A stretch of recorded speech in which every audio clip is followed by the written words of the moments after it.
ഈ ഒരു പായസം ഉണ്ടല്ലോ, എൻ്റെ ചേച്ചിക്ക് പായസം മേളയിൽ ഫസ്റ്റ് പ്രൈസ് കിട്ടിയ ഒരു ഐറ്റാണ് കേട്ടോ. അപ്പൊ ഇതിന്റെ റേഞ്ച് ഏതാണെന്ന് മനസ്സിലായില്ലേ? പപ്പായ പായസം ഉണ്ടാക്കാൻ പച്ച പപ്പായ തന്നെ എടുക്കണം. ചെറുതാക്കി നുറുക്കിയ പപ്പായ കുക്കറിൽ ഒറ്റ വിസിൽ വേവിച്ചെടുക്കാം. പിന്നെ നെയ്യിൽ നന്നായിട്ട് വഴറ്റിയെടുക്കണം. പപ്പായയും നെയ്യും തമ്മിൽ നന്നായിട്ട് യോജിച്ച് കഴിഞ്ഞ് കഴിഞ്ഞാല് പിന്നെ നമുക്ക് ഇതിലേക്ക് ശർക്കര പാനി ഒഴിച്ചു കൊടുക്കാം കേട്ടോ.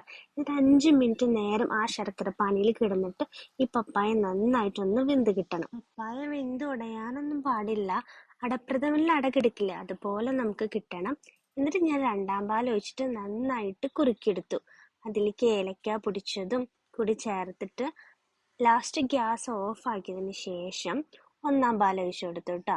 എന്നിട്ട് നെയ്യില് തേങ്ങ വറുത്തതും അണ്ടിപ്പരിപ്പും മുന്തിരി അതും കൂടി ആഡ് ചെയ്തപ്പോൾ പായസം റെഡി. പപ്പായ ആണെന്ന് ഒന്നും പറയില്ല, നല്ല അടിപൊളി പായസം തന്നെയായിരുന്നു.